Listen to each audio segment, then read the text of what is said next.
Good afternoon and welcome to Thetford Town Council's Personnel Committee meeting on the 1st of June. If I can take us through to the first item on the agenda, 2621, that is the election of the chairperson and vice chairperson for the Personnel Committee this mayoral year. Could I ask if there's any nominations for the chair, please? Councillor Cannon? Councillor Bryan. Do I have a seconder for that, please? I'll second that. Councillor Hollis. Is there anyone else who wants to give a nomination? No? Could we vote on that, please? Thank you. Councillor Brown, if you'd like to take the chair as chair and continue the rest of the meeting. Thank you very much, Town Clerk, and thank you very much, Committee.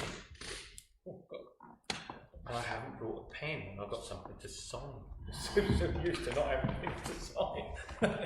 that's a big change. We can start afterwards. we can do it afterwards. But it's nice to be, on our second one of these meetings now, and where we actually can see each other, which is really nice. So, we're now looking at nominations of vice chair. Do we have any? I'll nominate Councillor Cannon, please. Councillor Cannon? Happy to second that. Right. So, any other nominations? No. Lovely. All those in favour? Nobody in the room. There you go. Thank you. Right. Oh, I don't feel very well. Not yet. Right. Apologies for absence. Declarations of disclosable pecuniary interests. Do we have any? No. No, thank you. Good. Mr. Chairman, I think the committee should know that on the 10th of May, I may become a director of the Nauk Wellbeing Cooperative. Ah, right. I just thought you ought to know that. Lovely. Can we make a note of that? That yeah. we will have even higher ups than we normally have. Blimey. This is going to be that sort of committee, isn't it? We're going to have the Mayor of Thetford. We're going to have a director of NAUC, and you. Well, I'll tell you, this. I don't know what we're going to have to do, Janice. We're going to have to do something. Put a little only, I'll sit in the corner quietly as usual. Apologies for absence. Councillor Harvey. Is he getting better? Or is he getting things done? I haven't had an update yet this week.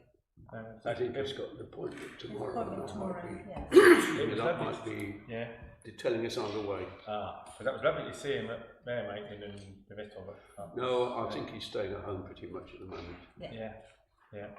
But, keep an eye on that, because as I say, that's right. To confirm the minutes, they have been sent out. Has anybody got any objections to any of it? Or have we spotted any deliberate mistakes? I get lost after checking that mine had spelt right. But other than that, it seems to be okay. I couldn't find anything. I'm quite happy with it. Is everybody happy with it? Pass minutes, Mr. Right, Chairman. we'll move the minutes. 3021, recording of meetings. Yes. So, firstly, I'd like to say thank you to the councillors who've got back to me, because I just sent out an email previously, just to get how people were feeling about the recording of meetings, because we know there's been some issues with the sound quality. So there were several areas that people wrote about, mainly that people thought that we should continue to film the meetings, but there was some division as to whether that needed to be live or whether it could be recorded and then uploaded onto YouTube. But there has been issues with the audios, with shuffling papers, chairs, and depending what room it was in, particularly the large court, the sound really wasn't very good and was having a detrimental effect. Obviously, we hope that we're going to be in King's House from the 21st of June, although there has been concerns about moving into a smaller location because we can't have this much distance between people. So there's still some concerns about that. There was the question of whether we need more microphones or perhaps a different layout of the chairs, but that would be very difficult in King's House. And that although members of the public will be allowed to come, it's probably still worth knowing in advance who wants to come, so that we could lay out the chairs and still provide some distancing for members of the public.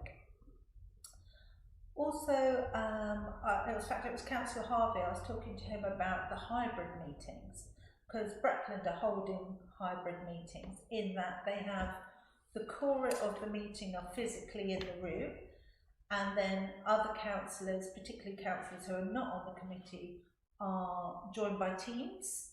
But if you're on Teams, then you can't vote, because you can only vote if you're physically in the room. So whether that would be a way of reducing numbers would be that if you're on the committee, you can physically be in the room, and anybody else who wants to attend can still attend by Teams. They're obviously able to contribute to the meeting, but they wouldn't be able to vote. But they wouldn't be able to vote if they were at the meeting, if they weren't on the committee. Yes, but I guess also for some of our councillors who maybe have health worries, that they would still be able to contribute without actually being in the room, even if they were on the committee. I think that's a good idea, because as Jenny, there's an ALT meeting tomorrow. Jenny could have actually come in through Teams, because she's not part of that committee, but to say what she wanted to say. There was no need for her to come all the way down to town just to do, 5 minutes and then sort of leave the meeting again. Although she could stay in the meeting, but it would just save her that journey. So I think that's a good idea. And also, joining in Teams, you find out what the committee's doing without actually, having to say anything, really. I listen to Breckland District Council, I don't say anything. I listen to Norfolk Council, I don't say anything, but, you sort of can get a feeling on what's going on. Yeah, I must admit, I read Mike's email about recording and possibly not running it live, which I can see that's good. But to be honest, I think I rather like the idea of doing the YouTube live cast for that very reason. I think we are seen to be doing what we're doing. The people can actually come in, and I think perhaps once they realise that hopefully we're going to get back to normal, then it might be worth them attending different so that they can have a say. To be honest, I think we're a bit premature with sort of trying to work this out, because I'd like us to have a couple of meetings in King's House, if it's going to be possible, and see what we've got, because I think King's House will work a lot better. If the legislation says that we haven't got to social distance, then King's House will work extremely well. If legislation is going to be social distancing for another 6, 8, 10 months or whatever, then I think we've got to look at more microphones, and possibly getting somebody in to say, right, this is going to be how you do it, to do it professionally. Because I know the boys are really good, but perhaps it would be worth having somebody just come in and say, right, if you had 2 more microphones and this, that and the other, so we know what we're doing. But I don't think we can do it until the legislation is passed on the 21st. Sadly I couldn't attend the mayor making, I was otherwise occupied personally. But I did listen to it on YouTube later, and the sound in that large court is terrible. I couldn't hear what Mike was saying. The only thing I could hear properly was when Harry was ringing the bell. I mean, that's the only thing, and I had it on full blast, and I could not hear, I couldn't hear what charities they were, what people were saying, and I couldn't hear any of it. It was so bad. So, but in here, I mean, in the court, I'm like this all the time, trying to hear what people are saying because of the echoes. Here, I'm finding it a lot easier. So the sound really needs, if we could hold it in here instead of the big court, it would be a lot better for the residents to tune in and hear. As I say, sadly, I mean, I watched it, but I couldn't hear anything, only the bell ringing, you know. But I do like that idea of the meetings on where the councillors can sit at home and go through it, and the actual committee being there. I do like that idea. I think that would work very well. I think Tom's got a technical point he wants to make. Just to clarify, the mayor meeting was in here, not in the library. Oh, was it? Yeah, Well, that was terrible. We're still struggling in here, and that is. But now, yeah, I think maybe it's just a huge. But oh, I thought it was a big point. It probably didn't help that we were having to go all the way to the back of the hall, rather than it's much more close in. Yeah, because all I saw was like the tables and some legs. That's all I could see. But the sound was terrible. I think in general, everybody is sort of in agreement that this is one of the good things that has come out of this terrible pandemic, that people can be more inclusive. And I think it would be a real backward step to start tucking it into just one room and just the people who are being there. So I think the hybrid idea works really well. We've got the teams set up. All the councillors have an iPad or a screen of some description. So therefore, I think it would be, it will just be how good it is depending on where we are. And then we might have to spend more money if we're going to be in the old court or in here or wherever. Thanks so much. Yeah, I agree with a great deal of what's been said. I was a bit amused when Jenny said she watched the council meeting. I was chairing it and I watched it. I couldn't hear it. What other people said remains a mystery to this day. And it was lucky there was nothing very controversial and needed sort of in-depth discussion. To me, the large core is pretty much hopeless, and I would just say, a second best by far is getting back to King's House. Second best is this room, possibly with more mics or a different way. I mean, it's not so bad today because we're only using half the room, but when you've got 16 councillors and officers and maybe members of the public, we're stretched out around the room, and as has been pointed out, you can't hear what the other end of the room is saying. It's really difficult, and I can assure you chairing a meeting in that situation is quite a fun experience. Yes. So there's that. I think as regards whether we keep it live, I'm just to follow up what you were saying, Chair. I'm happy for it to be live. The only suggestion I made about not having it live is if it means a better quality of sound. If we can get the sound up, then I would certainly have it live as well as recorded, as you say.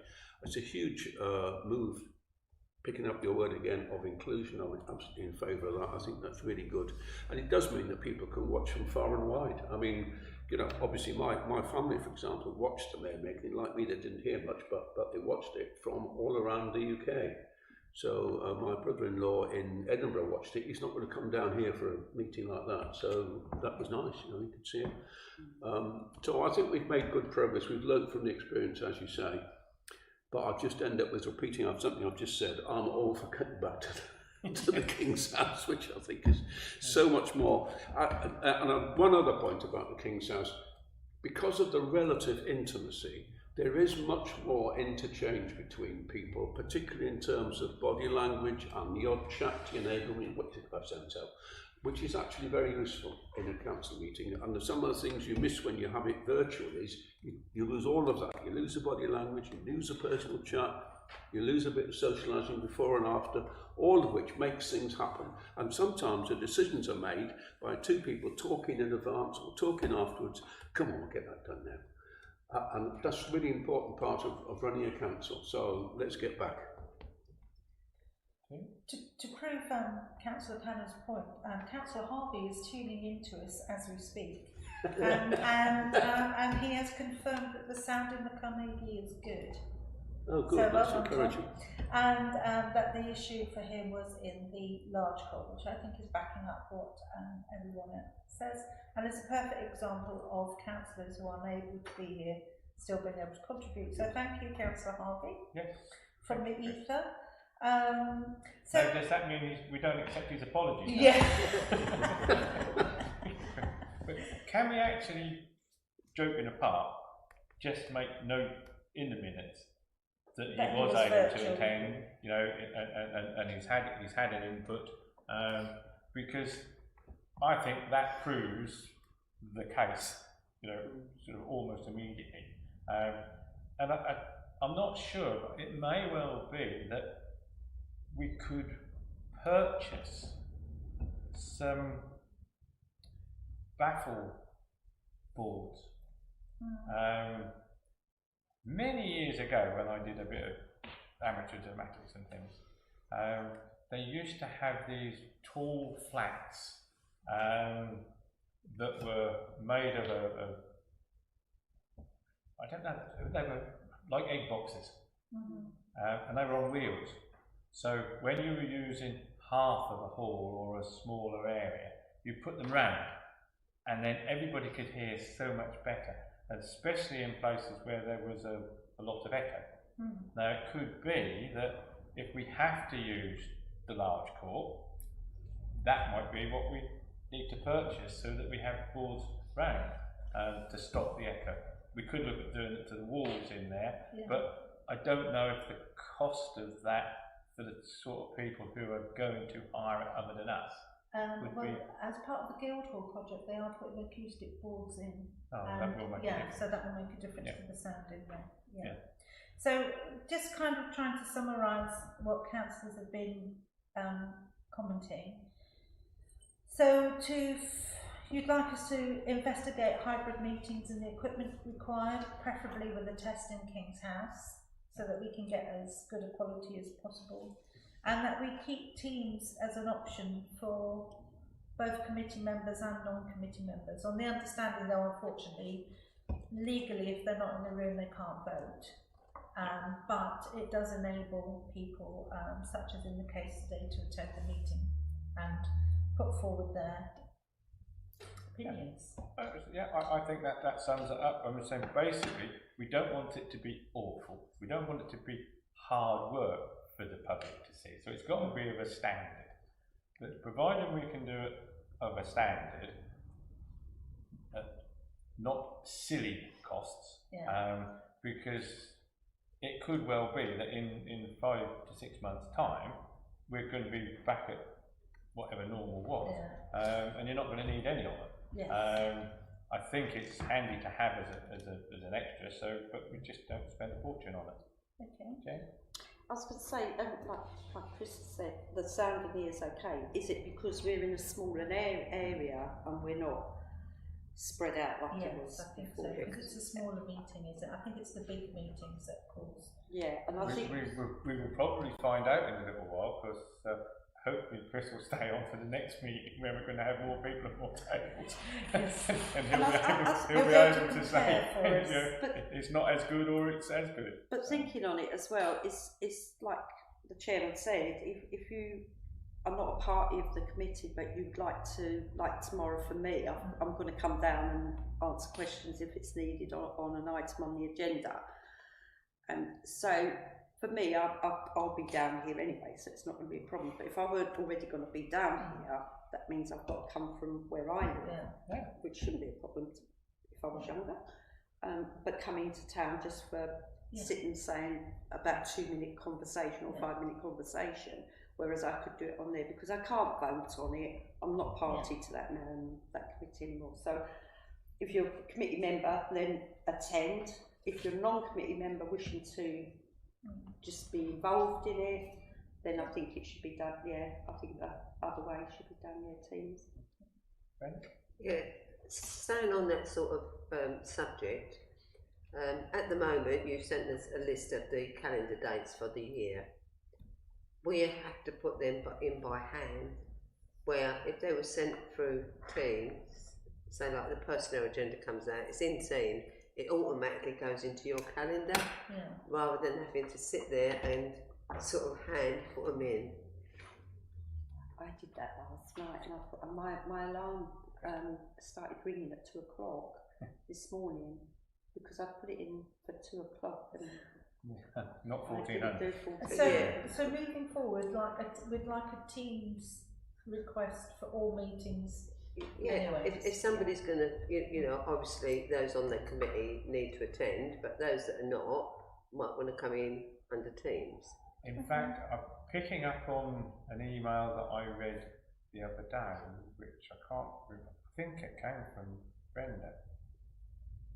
It came from somebody anyway, who was saying that, you know, although they weren't on that committee, could they have the committee agenda sent to them?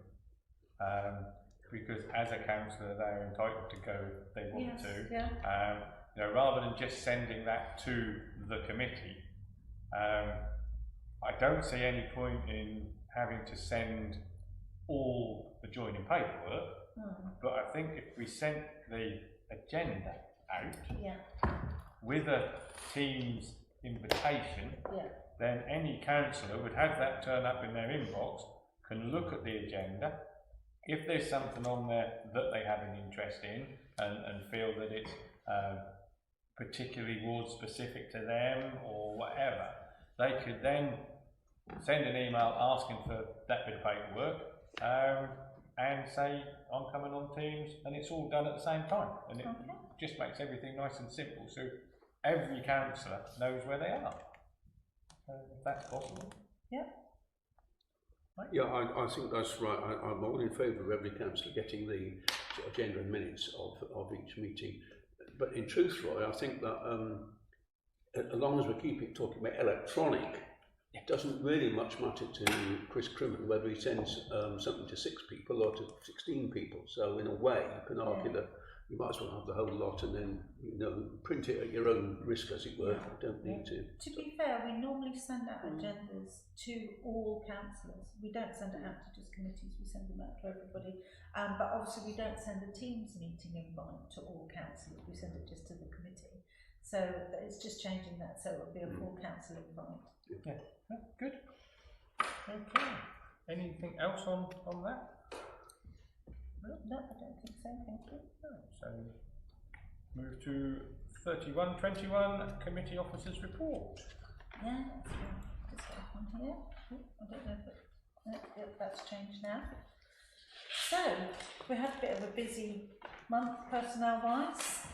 We had our 2 new councillors, which is Councillor Barbara Tullett and Councillor Ken Parker, have joined the team. And I have sent them links for their councillor training, of which Barbara has now given me some dates to book for her. And I did circulate the training that's come out so far. We also had 2 new members of staff. We had Katie Wright, who was our new heritage officer, and Benjamin Conrad at York, who was joined as our events and hospitality officer. So on top of that, we're also looking to recruit the first vacant post, which is a maintenance role. He'll be joining our, we're referring to it as the town team at the moment, because we don't know what to call it. And so he will be working alongside Nick and Chris, looking after the streetscapes, so looking bins, benches, you know, making sure all our assets clean, tidy, health and safety wise. And also today I was chatting with David about the Guildhall Tea Room Supervisor. Way back in, I think it was actually beginning March 2020, so if we can cast our minds back that far. We were looking that personnel were asked to look at a tea room supervisor, a market supervisor. So with it opening up in July, hopefully, we're just knocking together the job spec for that. And we're also looking at the possibility of having kickstart positions and assisting people around the town with their catering apprenticeships, in that they would be able to offer them events that they're, or working in the tea room or something like that, that people could come in and use our facility to do that. So that's what I'm looking at the moment. So hopefully that should be up and running in the next couple of weeks. We should have that sorted out as well, which is good. As we've talked about before, we're hoping to have all our committee meetings in King's House after June 21st. And so the staff have been working on getting that ready. The one thing that you'll notice is Justice is no longer in there, because one, she's moving to the Guildhall, but two, we've taken her down because there's some water damage on her, so we've got to get a conservation quote and get her fixed. It may well be that she goes up in the Guildhall because it's safer up on the wall than it is not on the wall, and then we'll have to take her down and get conservation work done. But anyway, we're looking at that. I'm glad Alan's in the room because he knows more about this than me. Is that we're getting our new staff login system. So I think you remember we got rid of our lone working system that we had, and we're getting a new one in, which as well as being clocking in for the staff, it with using agreed locations, it also becomes a safety feature for our staff, because what they'll have to do is they'll have to put in where they're going to be, so they have to plot, you know, where they are. So if like Mark was out on Barnum Cross Common, that would be already one of our locations. And if he hadn't, I think it's 15 minutes, isn't it? If he hadn't come out 15 minutes after when he was supposed to, the SMT get an alert to say that, you know, he hasn't left the area. So we'd know if people didn't leave work, or so, and we'd be able to trace them where they are, because otherwise places like Barnum Cross Common, where the staff go, if anything happens to them, particularly as he's on his own a lot, we'd have problems finding them, whereas this will enable us to be able to locate them. So it works on facial recognition as well, so there'll be something up at the front. So when people come in, it will record every entry and exit into the Carnegie, and so that improves our security at this venue as well. So you know, we'll know who comes in and out. So I don't know if there's anything you want to add to that, is there? So we don't need to do timesheets or anything like that anymore, because it'll all be done automatically. And we can also use it as a leave monitoring system, because at the moment we are having some challenges, because we're a hybrid between a paper system and an IT system, and this will help us actually get that done. And I think the last thing that we looked at it for was, if we ever had a situation where we had another pandemic and we had to do temperature controls, you could actually add that feature to the system, so anyone coming in, you know, wouldn't let them in if they had a high temperature, if that became a requirement going forward. You know, hopefully in our lifetimes it won't be, but because I think it's something like 2 seconds, isn't it? So that with people coming into the Carnegie, if we ever had to go back to that, they would literally look at it and walk through, and that's it, it's done. So you know, you wouldn't have queues of people going, we need to take your temperature. They'd be able to. Is the monitoring system for the staff automatically on there? Are they equipped with a works mobile phone? How is it done? I mean, I'm just thinking about, you know, if it's just put onto a phone that they use all of the time, is there any problem with monitoring where they are when they are out of work hours? How does that work? Well, because they just log off the system. So your work day would be in. So if you work 7 till 4, that would be it. So you have an app of some description on your phone, which you monitor, log in at your start time, and there is something there that tells you where they are. Well, the start in should be here at the Carnegie. So everybody is going to start in here. Yeah. So they come through, there'll be facial recognition Yeah. in the morning, so you know they're here. Yeah. Now they're on that app during working hours wherever they go. Yeah. Well, what they do is they have to plan their week. So if they're going to be doing, say, play parks, all those play parks will be mapped so that when they get to them, they can just put in the code and it tells us they're there. So we can monitor them as they move around. It doesn't actually kind of follow them about. Well, I'm just asking. So I basically don't understand it at all. When it's And set up, just, we'll you know, have like the Carnegie, the Guildhall, King's House, St Peter's, Melford Common, Barnard Cross Common. They'll all be marked areas that are our work areas, so that when people go into them, they can code that they're there, and then we know when they're. But we can go in the back. So if there was suddenly a quick something went wrong and the boys had to come into town and sort them something at the town centre, but they were actually at the cemetery, we can go in the back and say that they're actually, you know, they were supposed to be at the cemetery, but they left because there's a job in here, and we just change it in the back.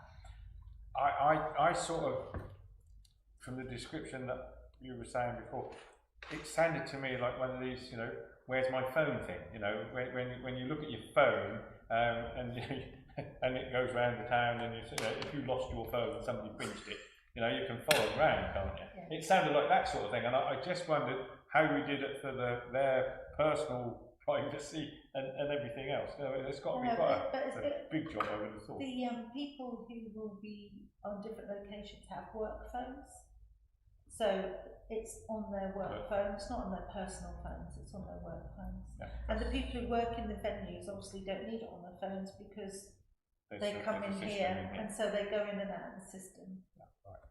Yeah, this might seem silly. A lot of companies that they have trackers, so they know exactly where you are all of the time. But with ours, it's not a tracker. It only tells us where they are when they've got there. It allows them to log in to predetermined work areas. So I don't know. Just say they, God forbid, that they had an accident on the A11. They're not able to tell you that, are they? No, but we would know because they hadn't arrived at where they were supposed to be. Right. And so if they were 15 minutes late, we again would get a warning going, they're not here. And then we would be making contact with them going, are you okay? Yeah, that's okay then, yeah. Because it's not like a tracker, is it? It's just saying you should be there, yeah. Okay. I must admit, Brenda, that was where I was coming from. I couldn't quite work out, you know, how, you know, data protection and all this sort of thing, you know, you're sort of following them about. I mean, my eldest boy, you know, he works for Amazon. I mean, they know where he is every second of the But day. they have trackers in the vehicle. Yeah, oh yeah, they have all sorts. Yeah. Yeah. What are you doing outside Greg's? I'm having my dinner. Well, I understand it's a good thing, so that if there is an accident or something, you do know. But I also think it's a bit like, I'm going to sound like another person here, it's a bit like a big brother, isn't it? I am following you, you know. But it's no different. I mean, I could probably find them on their work phones. Yeah, you see. Actually, You know, do you know what I mean? And the loan alert was exactly the same because your phones, loan alert, all that works Yeah, on that's GPS. what I'm saying. Even So though it's nothing more than what's on their even phone though already. it's good for the safety of the staff and that, it's also got this little person in my brain going, this is really Big Brother stuff, you know, facial recognition. Actually, Jenny, that's exactly where I was coming from, that it was very, the way I understood it, it was very much that. But in actual fact, if it's a case of we want you to go to Castle Park and do so-and-so, and they trundle off from here, and there is a set time that you can work out that, you know, it takes you to get to Castle Park. When they get to Castle Park, then they hit the app, which registers as Castle Park.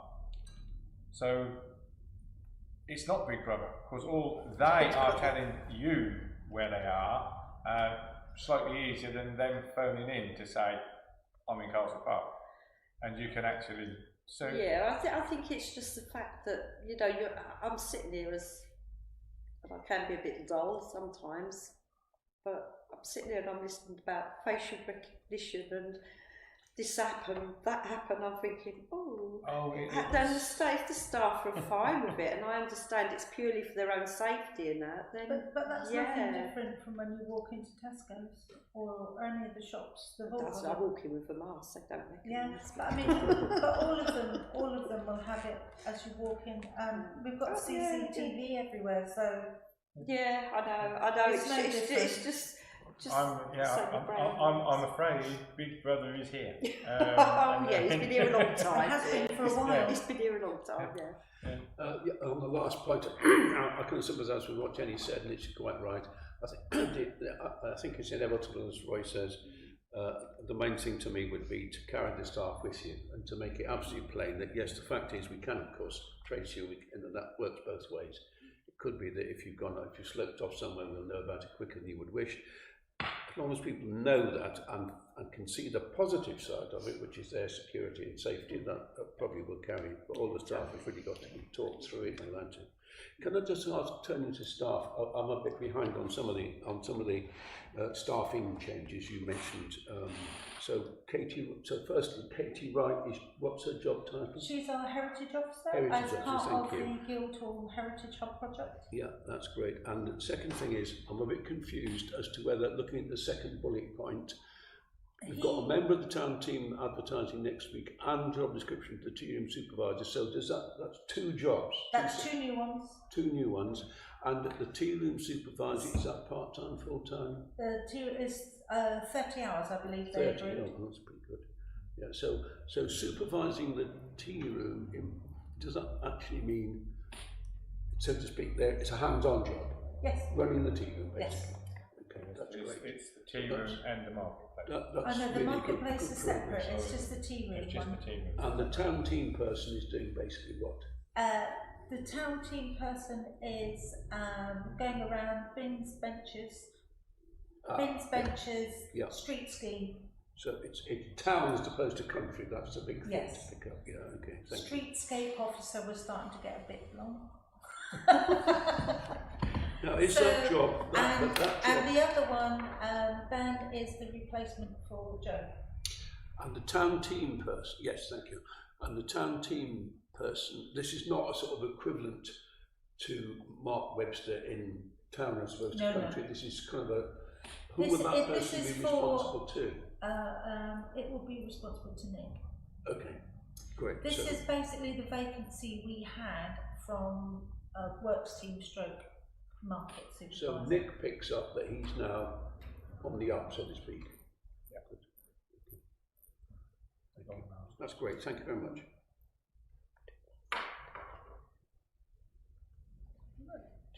Anything else on 3121? Community engagements, 3221. Chairman, I did want to ask, Sorry? ask a question because we're talking about staff. I'd just like to bring councillors in as well.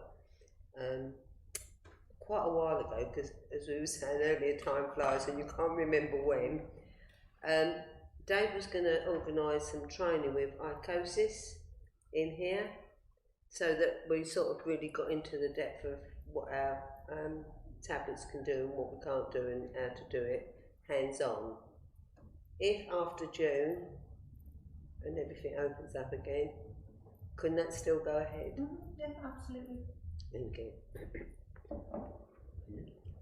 Yes, if you need a lot of help with that, I shall. Council use a bit of paper. Community engagement? I don't have anything at the moment because I think the individual committees will probably talk about their new staff. Okay. 3321 is the exclusion of press and public. To consider resolving that pursuant to the Public Bodies Admissions to Meetings Act 1960, the press and public be excluded for any remaining items of business on the grounds that publicity would be prejudicial to the public interest by reason of the confidentiality nature of the business to be discussed, Why they can't write that simpler, I do not know. Lawyer's spill. Is everybody happy that we actually expel the press and public?